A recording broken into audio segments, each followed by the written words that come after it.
Morning class 6। आज हम आपको 7वां लेसन 6 हो गई।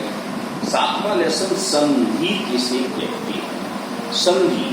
संधि मीन्स कहते हैं जब दो चीज को आपस में जोड़ दो तो वो संधि बन जाती है, और जब उसको तोड़ दो तो संधि विच्छेद बन जाती है, मतलब उसका अलग अलग रूप बन जाता है। तो हम इसको कह सकते हैं दो निकटवर्ती पर्णों का परस्पर जब मेल होता है वह संधि कहलाता। संधि मीन्स इसका अगर शुद्ध हिंदी देखी जाए तो जुड़ना। ये सम प्लस धी से बनी है। तो सम प्लस धी, सम मीन्स कहते हैं जोड़, और धी मीन्स उसका आंसर होता है। तो मतलब इन शब्दों को जोड़ दो किसी चीज को तो वो संधि बनेगा, या संधि कहते हैं दोस्ताना कर लेना, तो किसी चीज को जोड़ दी। अब हम इसको संधि विच्छेद कहते हैं। संधि विच्छेद क्या है? जब दो निकटवर्ती परस्पर शब्द आपस में इनको क्या करते हैं, अलग अलग कर देते हैं, तो उनको हम संधि विच्छेद कहते हैं। जैसे एग्जाम्पल में आप धर्मात्मा, धर्म प्लस आत्मा। धर्म तो हमारा गुण हो गया और आत्मा मनुष्य की, तो मीन्स हमारे पास धर्मात्मा तो संधि था, और जब उन्होंने तोड़ दिया तो धर्म प्लस आत्मा संधि विच्छेद बन गया। जैसे हिमालय, हिम प्लस आलय। हिम मीन्स बर्फ और आलय मीन्स घर। तो बर्फ का घर, तो बर्फ का घर कहाँ है, तो वो हमारा हिमालय बना दिया गया। तो मीन्स जहां पर दो निकटवर्ती शब्द परस्पर आपस में मिलते हैं वह संधि कहलाते हैं, और जब ये दोनों अलग अलग होते हैं तो वो संधि विच्छेद कहलाते हैं। अब हमारे पास संधि विच्छेद के भेद कितने रूप में होती है, तो 3 रूप में होती है। पहले स्वर संधि, दूसरी व्यंजन संधि, तीसरी विसर्ग संधि। अब आप देखें स्वर, व्यंजन और विसर्ग हम लोग पढ़ चुके हैं। तो हमने वर्णमाला में सबसे पहले पहले चैप्टर में पढ़ाया था कि हमारी जो हिंदी की वर्णमाला है वो 3 भागों से मिलकर बनी है।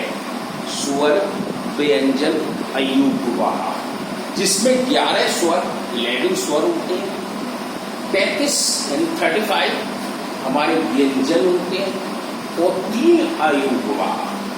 अब आप सोच रहे हैं कि कुछ किताबों में हमारे 33 व्यंजन लिखे, 33 लिखे, बात सत्य है।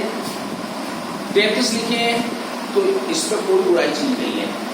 आप बड़ी क्लास में और पढ़ेंगे तो देखेंगे जो अंतिम वर्ण छ, त्र, ज्ञ होते हैं वो हटा दिए जाते हैं।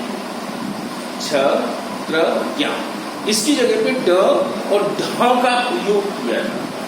ड और ढ, और 3 अयुग्म हम उनको ध्यान नहीं देते। अनुस्वार, अनुनासिक और विसर्ग। अनुस्वार, अनुनासिक, विसर्ग, ये 3 हमारी अयुग्म होते हैं, जिनको हमने स्वर में छोड़ा था। छोटे अंक से अंकुर, बड़े अंक से थाली कहते हैं। तो जो बड़े अंक में विसर्ग लगता है वो इसमें आ जाता है। छोटे अंक में वो चांद बिंदी लगती है, वो हमारे अनुनासिक में चली गई, एक बिंदी लगती है, अनुस्वार बन जाता है। ऐसे ही अब इनकी डेफिनेशनों के बारे में देखेंगे। स्वर संधि क्या है, व्यंजन संधि क्या है, विसर्ग संधि क्या है। लेकिन स्वर संधि के और टुकड़े हो जाते हैं।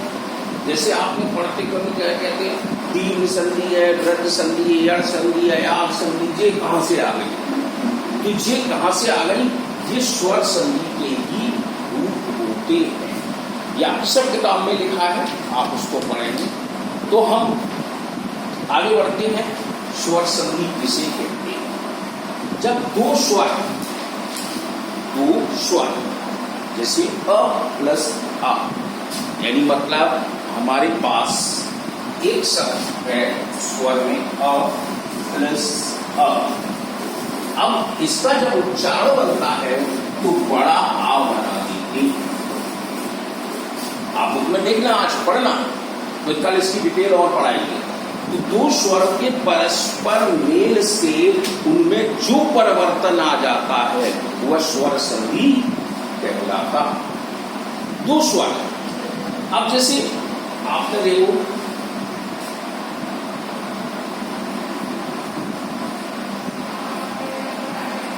हमने लिख दिया महानद, अब हम इसको तोड़ दें, मतलब अभी तो हमने संधि है, अब इसका विच्छेद कर दें।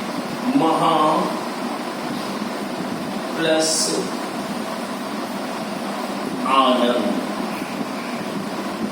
अब जरा देखोगे कि दो स्वर हैं यहां भी, अगर आप ध्यान से बोले महा तो आ, बड़ा आ की आवाज आ गई है, और फिर बड़ा आ ये भी आ गया, तो बड़ा आ बराबर बड़ा आ, मतलब दो स्वर हो गए। ऐसी ही आप देखोगे धर्म अर्थ, धर्म प्लस अर्थ है, बुक में देखते चले जाएं। तो अब इसके 6 रूप कौन से होते हैं ये भी आप सुन लें।